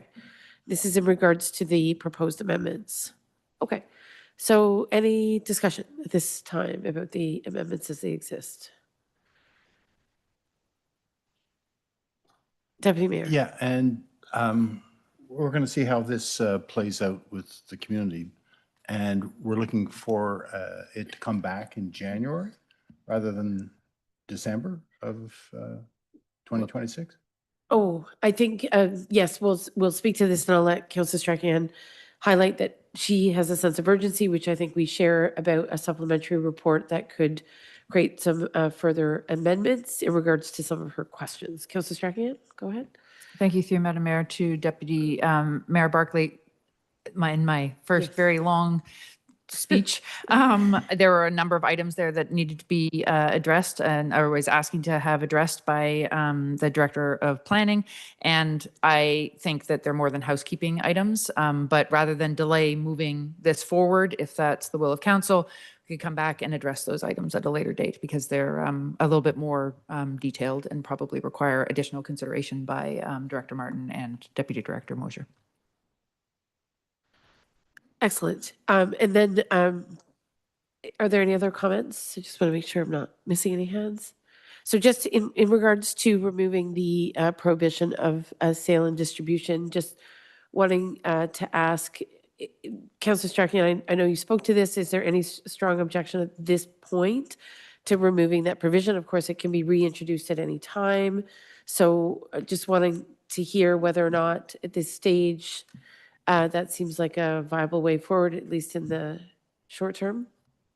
Through you to Madam Mayor, I think while the intent of this bylaw was not for sales, it was for food security, wanting to raise hens and have your own food source and so on. I think the sales of it are another level of complexity that I think in the best practices document that staff has committed to putting forward should include some information regarding the sales as well for to include to take into consideration health and safety and so on, and perhaps best practices or guidelines that they could be followed. So I have no objection to removing the prohibition of sales. I will say chickens, as I was saying before, pretty chickens produce fewer eggs, which a lot of people want. The ugly chickens, the dinosaurs, produce an egg a day, but only up to 18 months. And then after about 2 years, they stop producing altogether. So I think if people are keeping their chickens for a longer period of time, the sales revenue that will come from this will diminish very quickly. It's not a money-making scheme for sure in a lot of cases. But, as we've mentioned before, rural and ag properties are allowed to sell them. So I don't think folks are that different from living in town versus living on those properties, and they're probably more than capable of taking care of things adequately. So thank you. Okay, thanks. Yes, go ahead. Yeah. Just for clarity, I mean, my initial question to the director was regarding primarily distribution.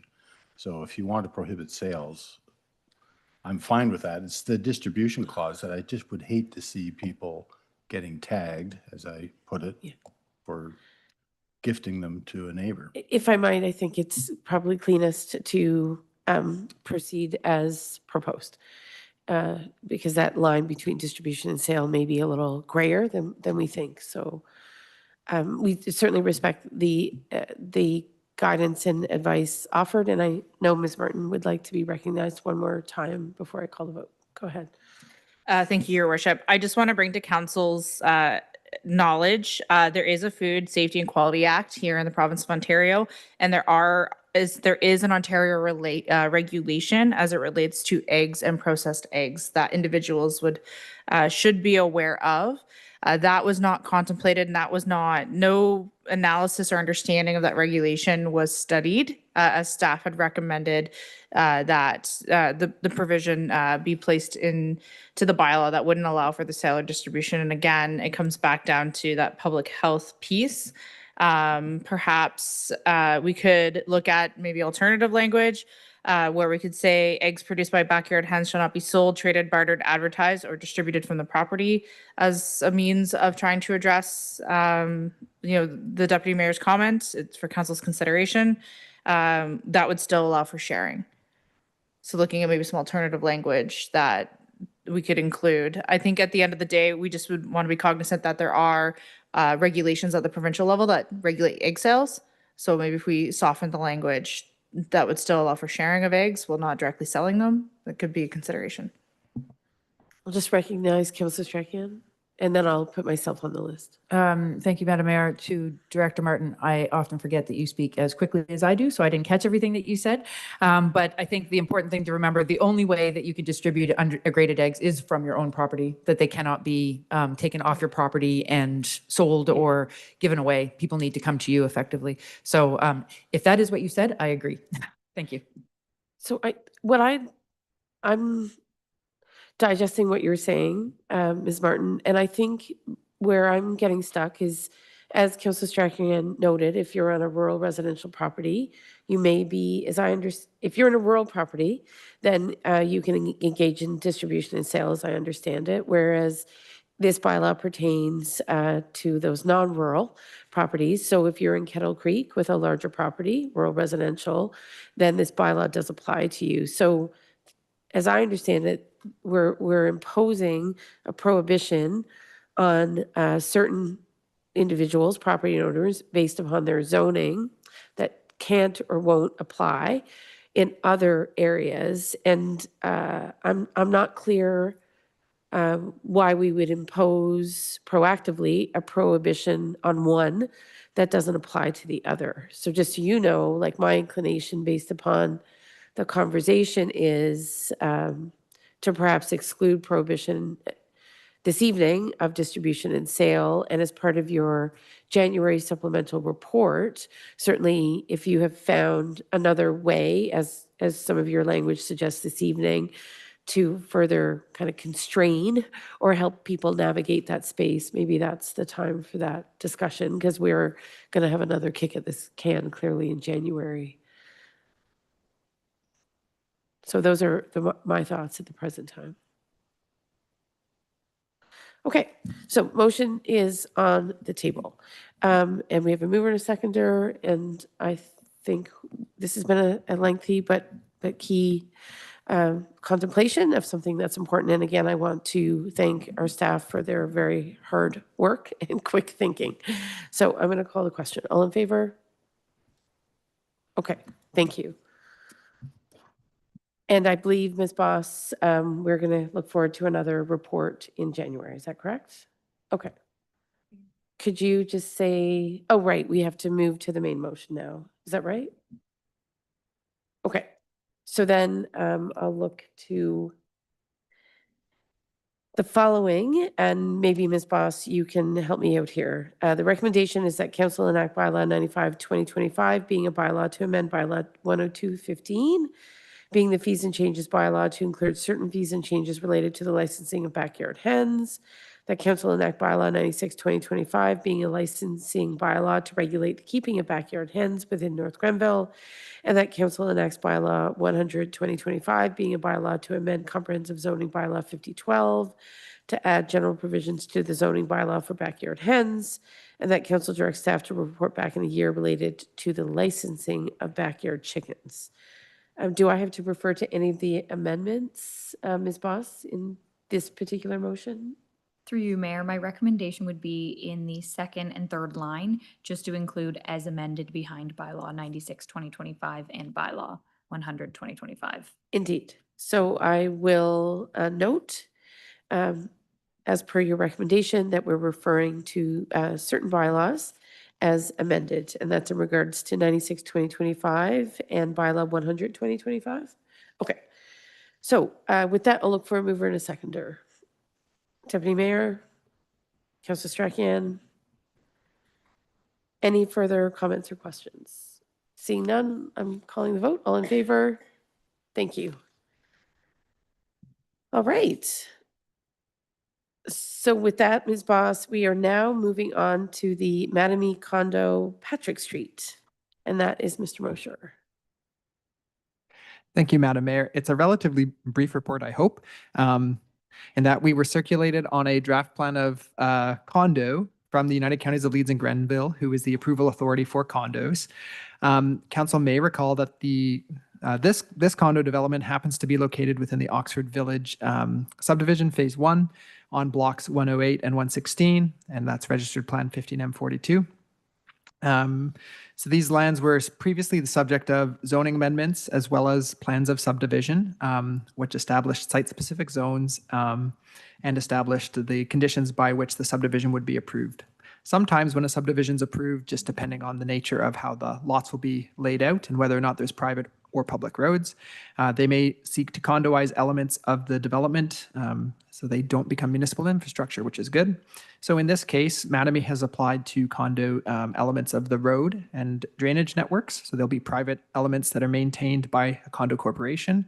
In total, there'll be 44 back-to-back townhomes and 15 traditional townhome units within this development, which will be contributing members to that condo. And so staff does recommend two conditions that would be conveyed to the United Counties of Leeds and Grenville as the approval authority. And those would be that an Ontario land surveyor certifies lot frontages and areas appearing on the final plan, that those conform to the zoning bylaw that's been established, and that the owner agrees to enter into any easement agreements for infrastructure within the condo that would ultimately outlet into municipal infrastructure if necessary. That concludes my report, but I'm happy to answer questions if there are any. Questions, colleagues? Mr. Mosher, my only question is, was there always a plan of condominium, or is that a newer development? Thank you, Madam Mayor. So it wasn't known by Oxford Village if they would go this route with the private road. But as their plans changed and evolved, they determined that that was the best process for them to be able to convey this group of homes within blocks 108 and 116. And these are not multi-residential buildings, correct? Like these are, as you've said, sort of a highly sort of dense configuration of back-to-back townhomes. Did I hear you correctly? Yeah, 44 back-to-back townhomes, 15 traditional townhomes. I guess the other thing I should note is that there has been a separate site plan control process, which has gone through where the pipes will be, where there's sidewalks, access to, fire access, road safety, things like that. So that has already been done and concluded. And can you speak to the rationale? I don't object in any way. I'm just sort of curious to know how a condo corporation, in essence, I guess, is sort of existing within a larger subdivision. And maybe that's common practice, maybe it isn't. I'm just intrigued. Yeah, I mean, I can't speak to the reasons or the rationale from the developer's perspective. It's not uncommon within the developing world that at times there may be elements of the subdivision that they don't want to have be part of the municipal road system, or that the municipality does not desire to take in for its own maintenance purposes. So sometimes these are contributing factors, but beyond that, those are very general statements. I don't have anything specific for this one. And from what I'm hearing, they would have initiated this particular, okay. Okay. Deputy Mayor. Thank you, Madam Mayor. Through you to Deputy Director Mosher, or perhaps the CAO, because she's former Director of Public Works. Would these private roads be constructed according to our engineering standards?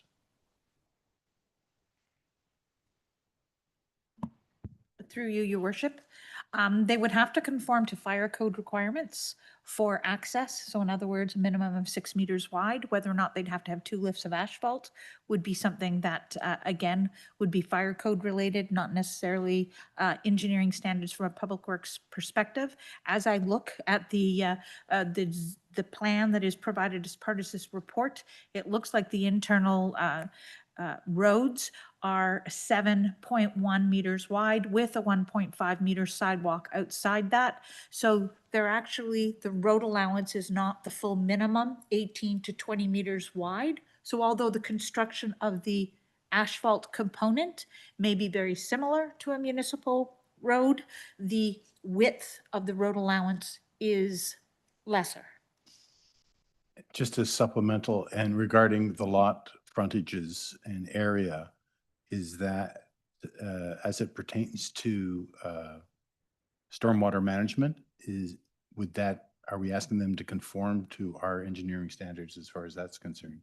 Or is, because it's private, a condo, does that mean they're doing something different? Through you, Madam Mayor, they still have to conform to our engineering standards for the site plan that established the stormwater controls.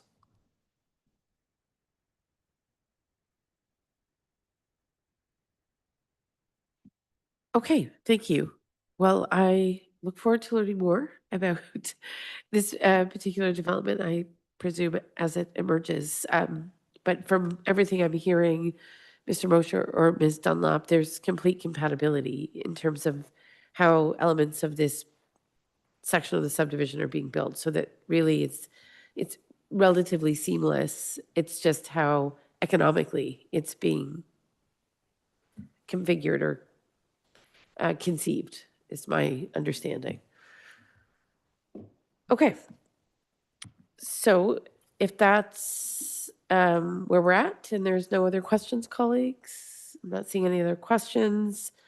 The recommendation is that council supports the plan of condominium for the Mattamy condo within the Oxford Village subdivision and recommends the following draft conditions to the United Counties of Leeds and Grenville. An Ontario land surveyor shall certify that the lot frontages and areas appearing on the final plan conform to the municipality's comprehensive zoning bylaw, and that the owner agrees to enter into an easement agreement for the municipal infrastructure to the satisfaction of the municipality if necessary.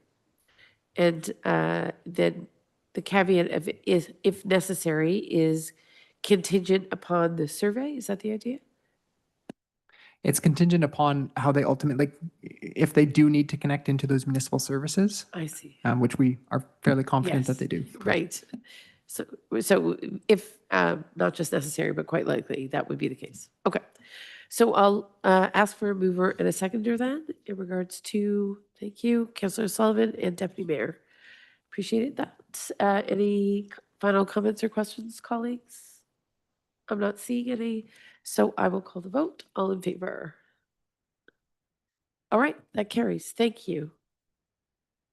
Okay, so long awaited report in regards to the heart health oh, I missed one. My goodness. What did I miss? So I am looking at what is posted on the municipal page. So perhaps I have clicked on the wrong link. That's helpful. I didn't know that tab existed. Okay. So I'm now looking at the revised agenda. So I'll go to PD 2025-077, ZBA 1025 supplemental report. And the recommendation, which I believe was discussed last week, if I'm not mistaken, is that council enact bylaw 10225, being a bylaw to amend the zoning of 2973, 2979 County Road 43 from C45 to C336 to permit a wide variety of uses and specify a maximum gross leasable floor area for general and grocery-specific uses. And is anyone speaking to the report this evening? Okay, Mr. Mosher.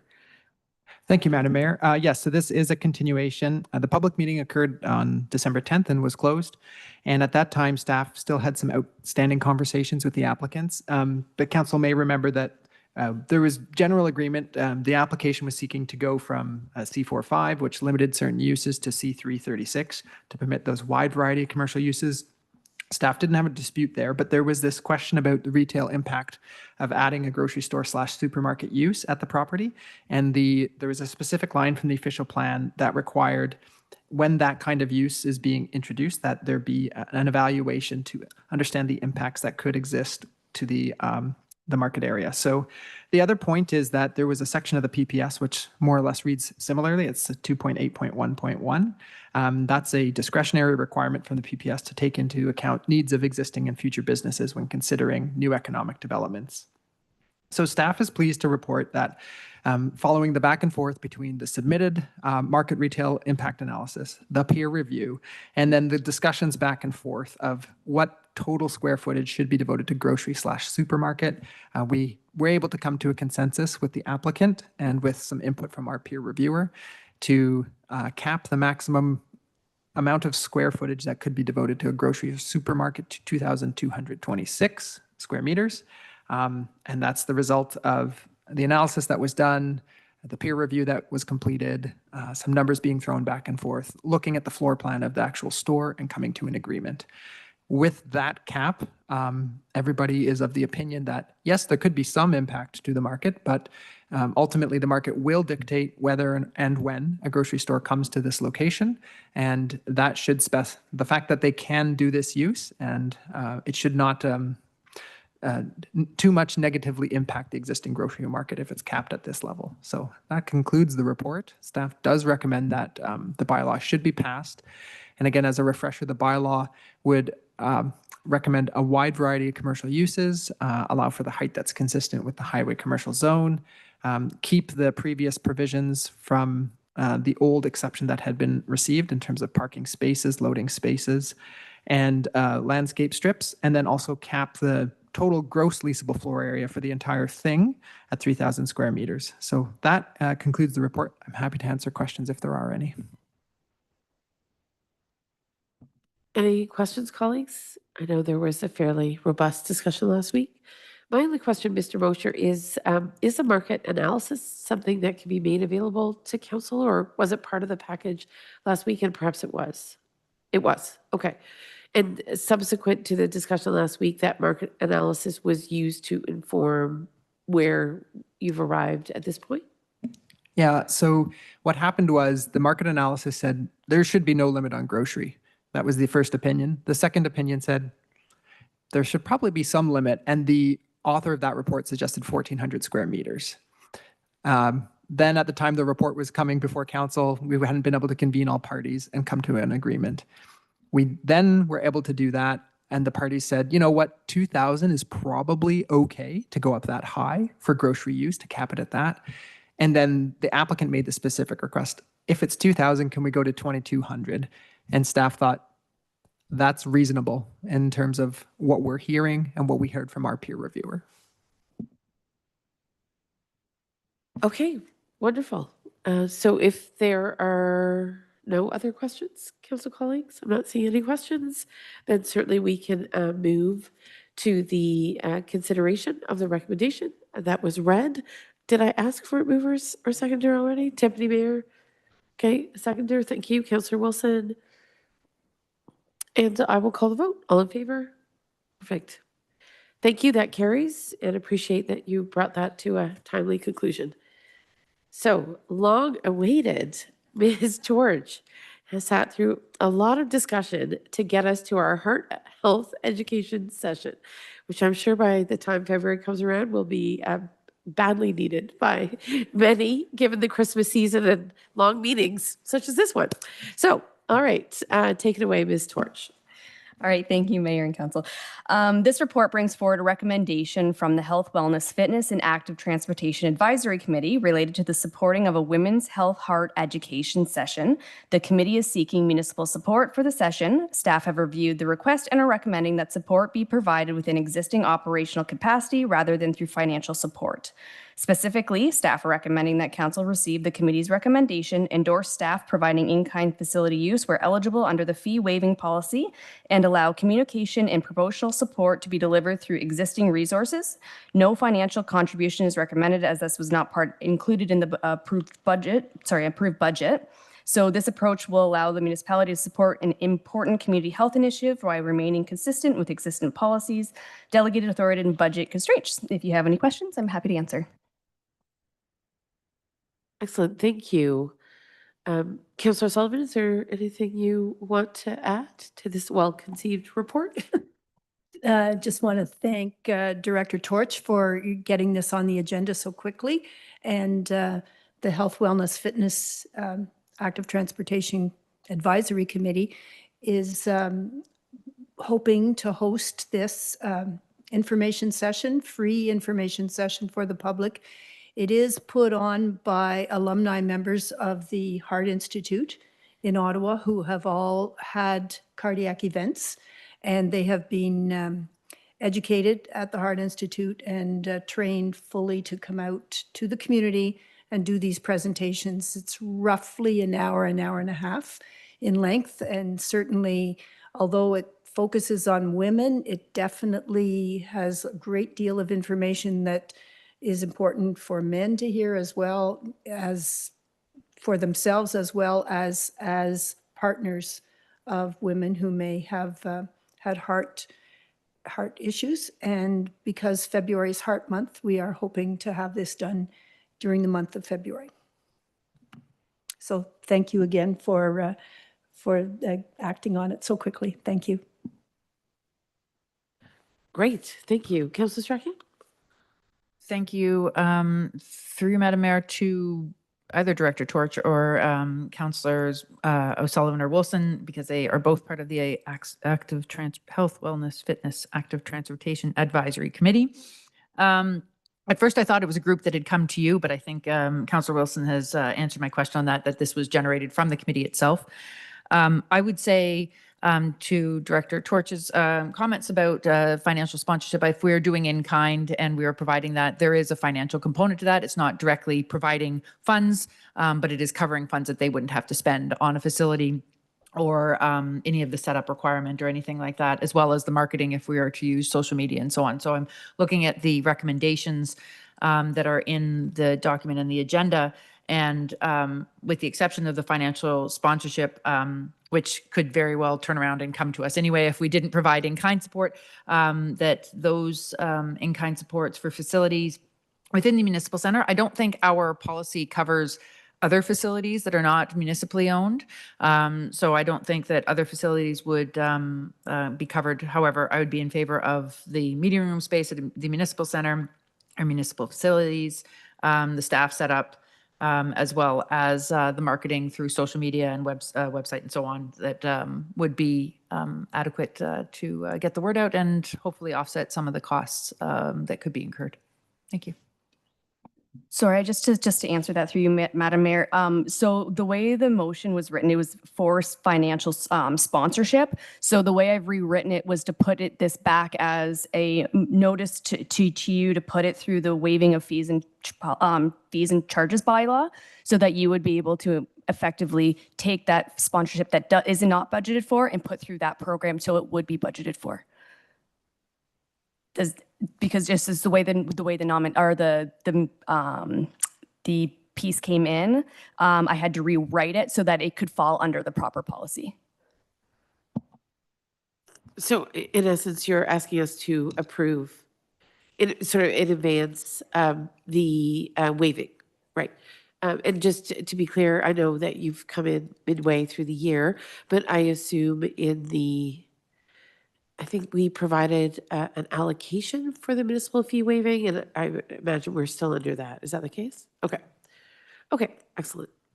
Well, what I would like to say is that I know now, I did not know previously, that cardiac events are very common in women and often diagnosed, and that some women struggle with severe symptoms that don't present like how we normally talk about heart attacks, and then have major events that compromise their health and their well-being, and sometimes take their lives. So I know the presenters who've come in past years and been here as delegations have been very powerful. And if we can undertake this education event in a growing community with lots of seniors and lots of busy moms, and make sure that they get all the information they need to understand their risks, then I think that's time and resources well spent. So thank you to both of you, Councillor Sullivan, and I think Councillor Wilson also sits on that committee,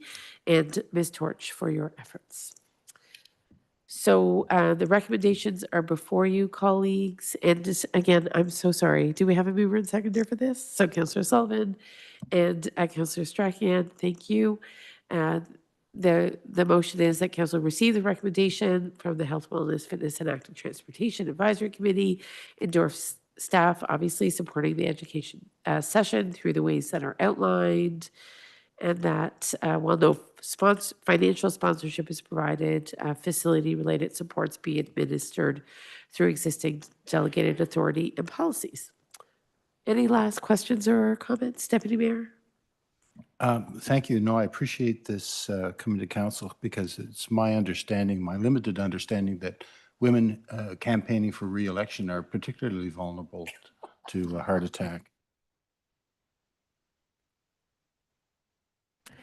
I wasn't sure if Councillor Sullivan wanted me to highlight her personal experience, but now that you have, indeed, that is true. And that is true. We're very blessed that Councillor O'Sullivan's personal health is really solid currently, and very, very grateful that she was able to navigate her own health challenge. And Councillor Sullivan, I'll leave it up to you to add anything else. It just confirms that all candidates' meetings can be attended by your husband instead of you if you're in the hospital instead.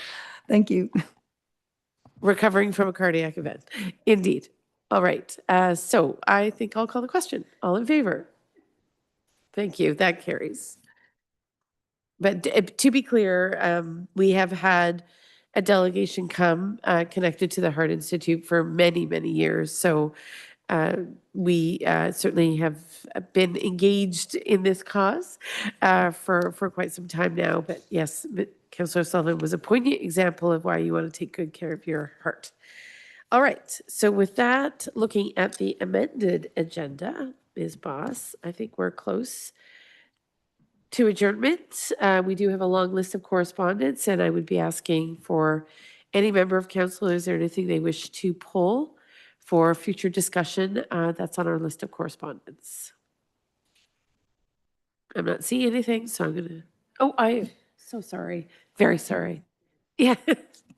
You just blended for a second there. Go no ahead. problem. Thank you, Madam Mayor. I'm wondering, I would like to pull J1, but before I officially request that, has the municipality provided any comment regarding the changes in the provincial policy towards the automated speed enforcement? If we have not, okay, so I would like to pull J1, please.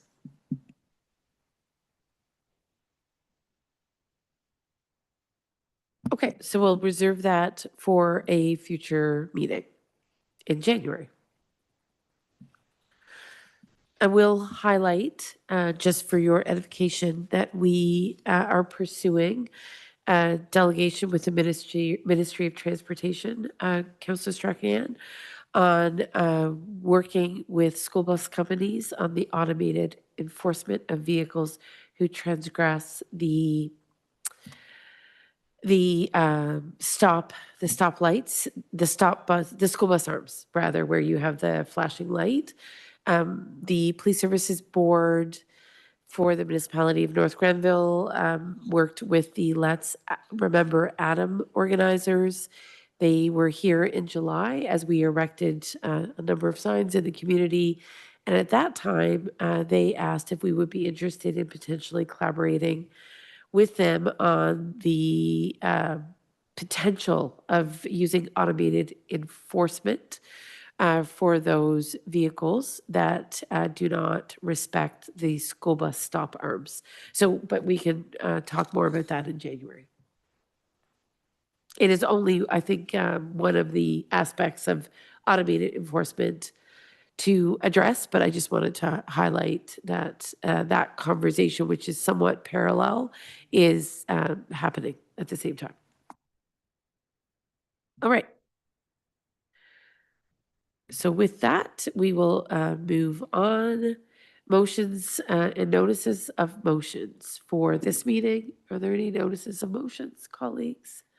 I'm not seeing any. Petitions or written communications from the public.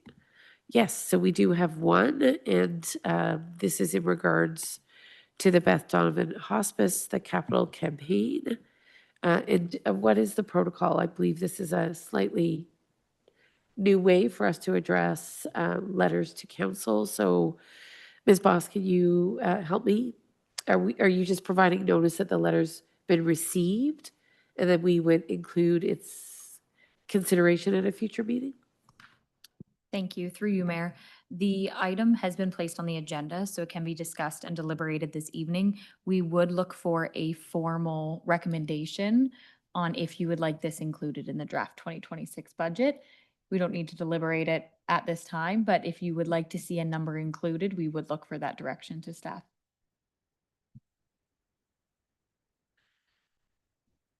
Okay, so I think everyone's aware of the campaign. I believe Councillor Wilson has been particularly engaged. So maybe Councillor Wilson, you want to speak to this Clearly, the letter is seeking a grant of 500,000 from the municipality, distributed over a period of 5 to 10 years for the Beth Donovan Hospice. Certainly, we could hear from the hospice as a delegation at some point in January to get more information. I think it might be helpful for council colleagues to have the opportunity to engage with representatives from the Beth Donovan Hospice before potentially making a particular recommendation. Sure. If I may, through you, Mayor, I was in contact with representatives from the Beth Donovan Hospice. They were offered an opportunity to address you this evening, and they did ask that they would speak to you and have the opportunity closer to budget time. Was at their request. We are at the beginning of budget time, so certainly I think hearing from them this evening might have been very helpful. But that being said, I'll look to council colleagues for any comments. I apologize, Councilor Strachan. I'm looking at want to make you sure and the tell me. Deputy Mayor. Thank Yes. you, Madam Mayor. So yes, I would like the delegation, I think would be a good idea to get some more details from them. And we are in budget season, so I think that should align with their wishes. I think it would also be good, I guess, through to the CAO to see some options through the budget planning at this stage to include that grant amount, to see what that would look like in the immediate and long-term for budgetary planning purposes. Thank you. Deputy Mayor? That was my point exactly. Thank you. And I will say that we had a preliminary meeting to better understand where Beth Donovan was going in terms of its fundraising. This is back, I guess, about a month ago. So it is obvious, given our longstanding support of the ask to have hospice care beds, palliative 24/7 beds in our community, that the need is there, and we've supported that multiple times at, I think, every AMO and Roma we attended for several years. So certainly understand the need, but I think for council's purposes, that it would be great if we could hear from them directly and in person, and that way you can ask some of the questions that I may have also asked in the early stages of this conversation about potential municipal support. So, Ms. Boss, I think we only have one meeting prior to Roma in January, but I presume the budget process will continue in, no, your first presentation of a budget, Ms. Dunlop, is January 13th. Your worship, I'm going to circulate the budget package to council on the 23rd of January. 23rd. So really, this delegation would have to happen before Roma, is that correct? I would believe so, yes. And Councillor Wilson? Mayor Peckford, yes. Yeah,